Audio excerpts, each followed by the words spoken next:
Sound is a form of energy. இது வந்து பார்த்திங்க அப்படின்னா ப்ரெஷர் வேவ்ஸ் மூலமாக ட்ராவல் ஆகுது. அந்த வேவ்ஸ் வந்து பார்த்திங்கன்னா எந்தெந்த ஃபார்மில் இருக்கும், கம்ப்ரெஷன், ரேர்ஃப்ராக்ஷன். அதனால தான் வந்து சென்சேஷன் நம்ம காதுகளுக்கு வந்து சென்ஸ் பண்ண முடியுது. அதுதான் வந்து கம்ப்ரெஷன், ரேர்ஃப்ராக்ஷன் ப்ராசஸ். அந்த வேவ்ஸ் அலையினால் வர்றது தான் அது. சவுண்ட் வேவ்ஸோட ப்ராப்பர்ட்டிஸ் அப்படின்னும்போது வைப்ரேஷனால் ப்ரொடியூஸ் பண்ணுறது தான் சவுண்டு. ஃபார் எக்ஸாம்பிள் வந்து நம்ம வாய்ஸ் வந்து வைப்ரேஷன் க்ரியேட் பண்ணுச்சு அப்படின்னா அங்கே ஏர் இருக்கும், அது மூலமாக தான் வந்து நம்ம பேசுகிறதே கேட்குது. இன்ஸ்ட்ருமெண்ட்டில் வந்து சித்தார், தப்லா, கிட்டார் இது மாதிரி இருக்கிறதுலாம் சவுண்ட் வந்து ப்ரொடியூஸ் ஆகுது. எதுக்குன்னா due to vibration created in air. அதாவது என்ன, ஸ்ட்ரிங் ஆர் மெம்பரன்ஸ்னால க்ரியேட் ஆகுது. சவுண்ட் வேவ்ஸ் அப்படின்னும் போது மெக்கானிக்கல் நேச்சர், அதனால் அதுக்கு வந்து மெட்டீரியலிஸ்டிக் மீடியம் வந்து தேவை. எதுக்குன்னா ட்ராவல் பண்ணுறதுக்கு. சவுண்ட் வேவ் வந்து லிக்விடில் ட்ராவல் பண்ணலாம், கேஸு, சாலிடு. ஆனால் வந்து வேக்கமில் சவுண்டு ட்ராவலே ஆகாது. இப்போ ஒரு கண்ணாடி வீடு அப்படின்னு வச்சுக்கோங்க, ஒரு வேக்கம் ஸ்பேஸ்னால் ஃபுல்லாக க்ளோஸ்டாக ஆச்சுன்னா அதில் வந்து ட்ராவல் ஆகாது. சவுண்ட் வேவ்ஸ் அப்படின்றது வந்து லாங்கிடியூட்னல், அதோட நேச்சர் வந்து லாங்கிடியூட்னல் வேவ்ஸு. அதனால் வந்து ட்ராவல் ஆகும்போது கம்ப்ரெஷன், ரேர்ஃப்ராக்ஷன் பல்சஸ்லாம் வந்து அந்த மீடியமில் ப்ரொடியூஸ் ஆகுது. இப்போனா டைரெக்ஷன் ஆஃப் சவுண்ட் ப்ரொபகேஷன் எந்த டைரெக்ஷனில் போதோ அது. ஸ்பீட் ஆஃப் சவுண்ட் அப்படின்னும் போது என்னென்னா, சவுண்ட் வேவ்ஸ் வந்து எந்த மீடியமில் இருக்குன்னா ஃபைன் ஸ்பீடில் தான் மூவ் ஆகும். அது வந்து ஃபைன் டைம் தேவைப்படுது ஒரு டிஸ்டன்ஸை ட்ராவல் பண்ணுறதுக்கு. அதோட ஸ்பீட் வந்து ப்ராப்பர்ட்டிஸ் ஆஃப் மீடியம், இப்போ டெம்பரேச்சர், ப்ரெஷர், எலாஸ்டிசிட்டி, இதையெல்லாம் டிபெண்ட் பண்ணி தான் இருக்குது. மெட்டீரியல் டிபெண்ட் பண்ணியிருக்கு. அது எதை தாண்டி போதோ அது.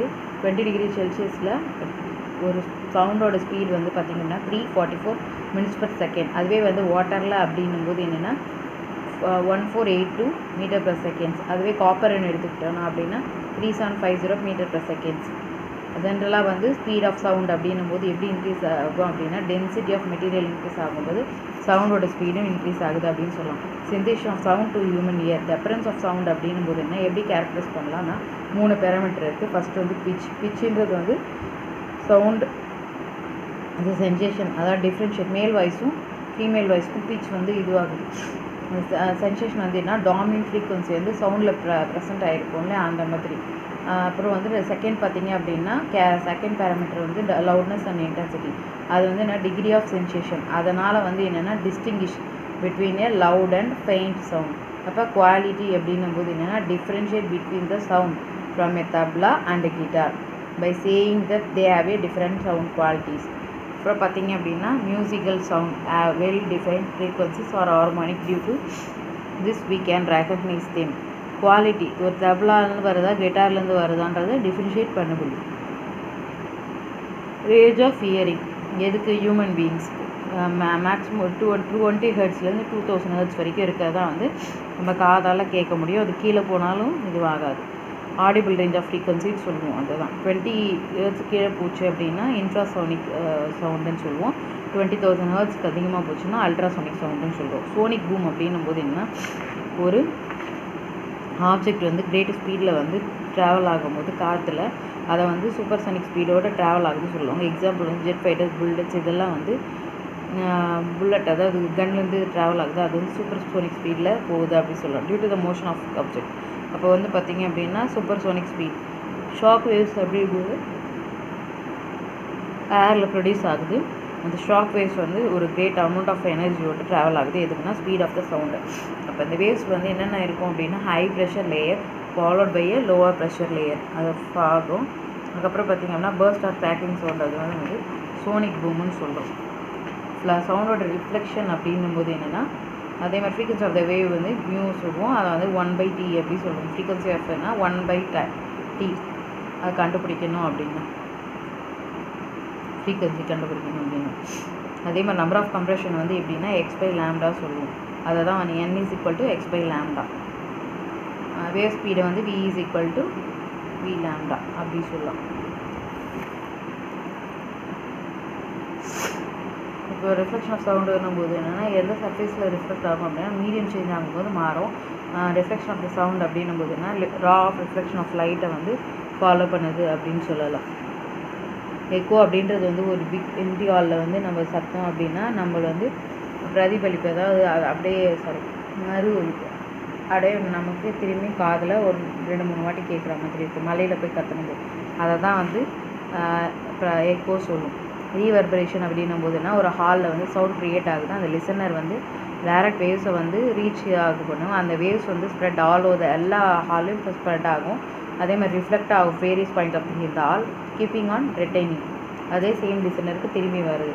இப்போ இன்டென்சிட்டி ஆஃப் த சவுண்ட் வந்து எப்படி டிபெண்ட் பண்ணலாம் அப்படின்னா பில்டிங் அப் சேச்சுரேஷன் வந்து ரீச் ஆகிற வரைக்கும் அதுவும் ஆகும்.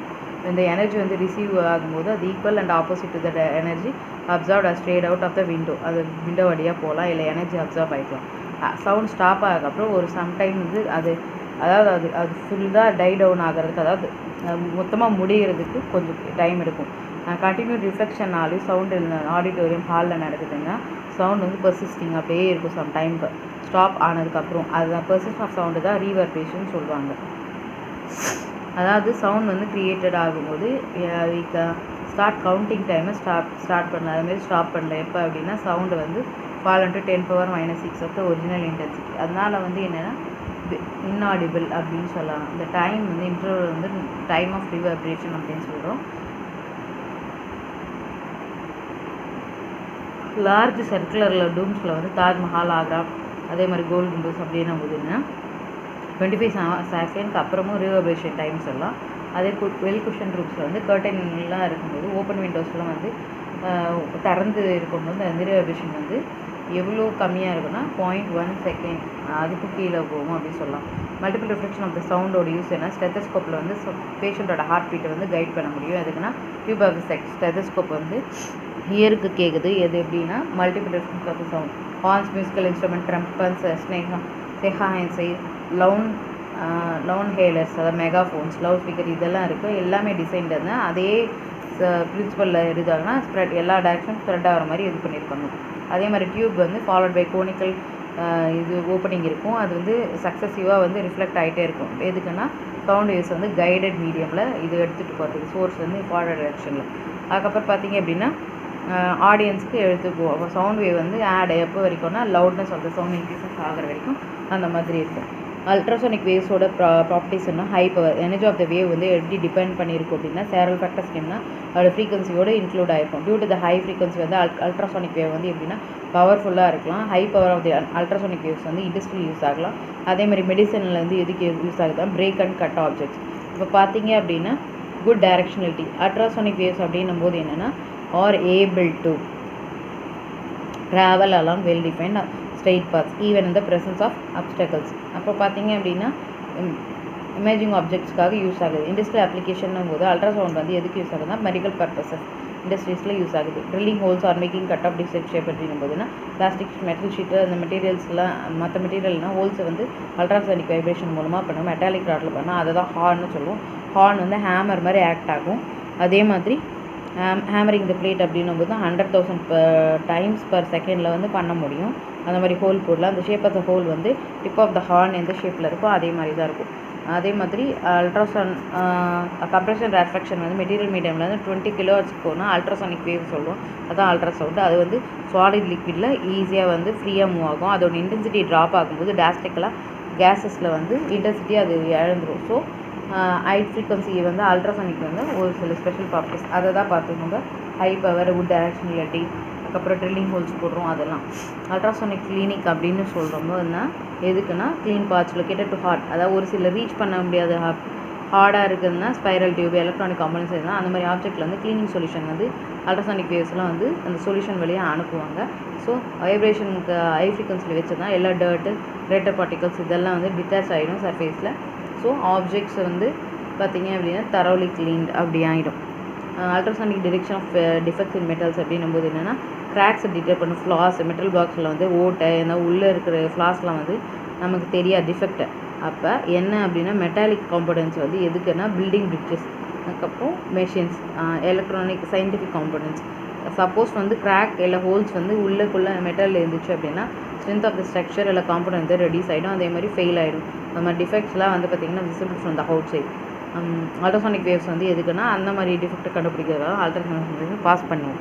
அல்ட்ராசானிக் வேவ்ஸ் வந்து மெட்டாலிக் ஆப்ஜெக்ட் வந்து ஸ்டடி பண்ணுறதுனா அந்த கிராக்கோ கேவிட்டியோ இல்லை அப்படின்னு பார்த்து வந்து அது வந்து ஆப்ஜெக்ட் வழியாக உள்ளே போயிடும். அந்த டைரக்டர் வந்து அந்த அதர் சைடில் இன்னொரு சைடு அதர் எண்டில் வைக்கும்போது ஒரு எண்ட்லேருந்து இன்னொரு மறு எண்டுக்கு வைக்கும்போது டிரான்ஸ்மிட்டட் வேவ் வந்து டிஃபெக்டை கண்டுபிடிக்கும். இந்த டிஃபெக்ட் ப்ரெசென்ட் இந்த பாத் ஆஃப் த வேவ்னா அந்த வேவில் தெரிஞ்சிடும்.